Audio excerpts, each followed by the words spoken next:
ನಾನು ಮದುವೆ ಆಗದೇ ಇರೋದಕ್ಕೆ ಒಂದು ಕಾರಣ ಇದೆ. ಬಿ.ಕಾಮ್ ಫೈನಲ್ ಇದ್ದಂಥ ಸಮಯದಲ್ಲಿ ನಾನು ನನ್ನ ಸಂಬಂಧಿಕರದೇ ಒಂದು 4-5 ಜನರದ್ದು ಮದುವೆ ಆಯಿತು. ಮದುವೆ ಆಗಿ ಒಂದು 2-3 ತಿಂಗಳನ್ನೇ ಬೇರೆ ಮನೆ ಮಾಡ್ಕೊಂಡು ಹೋಗ್ತಾಯಿದ್ರು. ಮನೆಯಲ್ಲಿ ತಂದೆ ತಾಯಿನ ಬಿಟ್ಟು ಹೋಗ್ತಾಯಿದ್ರು. ನನಗೆ ಅದು ಭಾಳ ಪರಿಣಾಮ ಆಯಿತು. ಇದೇನಿದು ಮದುವೆ ಆದ ತಕ್ಷಣವೇ ತಂದೆ ತಾಯಿನ ಬಿಟ್ಟು ಹೋಗ್ತಾರಲ್ಲ. ಸೊ ತಂದೆ ತಾಯಿ ಬೆಳೆಸಿದಂಥ, ನಮಗೆ ಜನ್ಮ ಕೊಟ್ಟಂಥ ಮಾತೃದೇವೋಭವ ಪಿತೃದೇವೋಭವ ಅಂತ ನಾವು ಬೆಳೆದಂಥವ್ರು, ಸೊ ಇದ್ಯಾಕೆ ಬಿಟ್ಟು ಹೋಗ್ತಾರೆ? ಇದು ನನಗೆ ಯಾಕೋ ನನಗೆ ಶಾಕ್ ಆಯ್ತದೆ. ಇದು ಸರಿಯಲ್ಲ.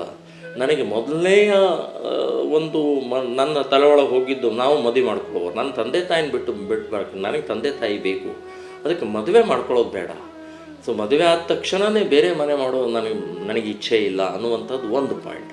ಇನ್ನು ಎರಡನೇದಂದರೆ RSSನ ಒಬ್ಬ ಹಿರಿಯ, ಭಾಳ ದೊಡ್ಡ ಹಿರಿಯರು, ಭಾಳ ದೊಡ್ಡ ಜ್ಞಾನಿಗಳು, ಕರ್ನಾಟಕಕ್ಕೆ RSSನ್ನು ತಂದಂಥವರು ಮಾನನೀಯ ಶ್ರೀ ಯಾದವರಾವ್ ಜೋಶಿ ಅಂಥೇಳಿ, ಅವರು ಒಂದು ಭಾಷಣದಲ್ಲಿ ಒಂದು ವಿಷಯವನ್ನು ಹೇಳಿದರು. ಸ್ವಾತಂತ್ರ್ಯ ವೀರ ಸಾವರ್ಕರ್ ಒಂದು ಘಟನೆಯನ್ನು ಹೇಳಿದರು.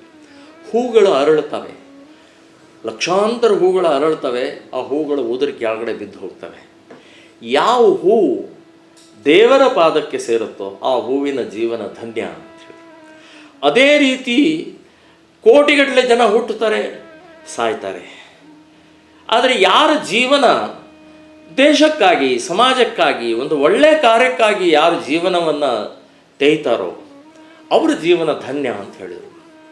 ನನಗೆ ಈ ಘಟನೆಯನ್ನು ನನಗೆ ಮನಸ್ಸಿನಲ್ಲಿ ಉಳ್ಕೊಳ್ತು.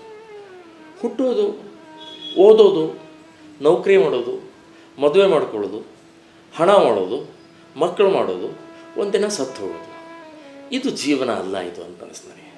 ಸೊ ಜೀವನ ಅಂತಂದರೆ ಏನೋ ಒಂದು ಬೇರೆ ಮಾಡಬೇಕು. ಎಲ್ಲರೂ ಮದುವೆ ಮಾಡ್ಕೊಳ್ತಾರೆ, ಎಲ್ಲರೂ ಜೀವನ ಮಾಡ್ತಾರೆ, ಎಲ್ಲರೂ ದುಡ್ಡು ಮಾಡ್ತಾರೆ. ನಾನು ಈ ಮದುವೆಯ ಜೀವನದಿಂದ ದೂರ ಇದ್ದು ಏನಾದರೂ ಸಾಧಿಸಬೇಕು ಅಂತ ಹೇಳಿ ನಿಶ್ಚಯ ಮಾಡಿ ಈ 2 ಘಟನೆಯಿಂದ, ಮದುವೆಯಿಂದ ದೂರ ಆದೆ. ಸೊ ಇಲ್ಲಿ ತನಕ ಬಂದಿದೆ.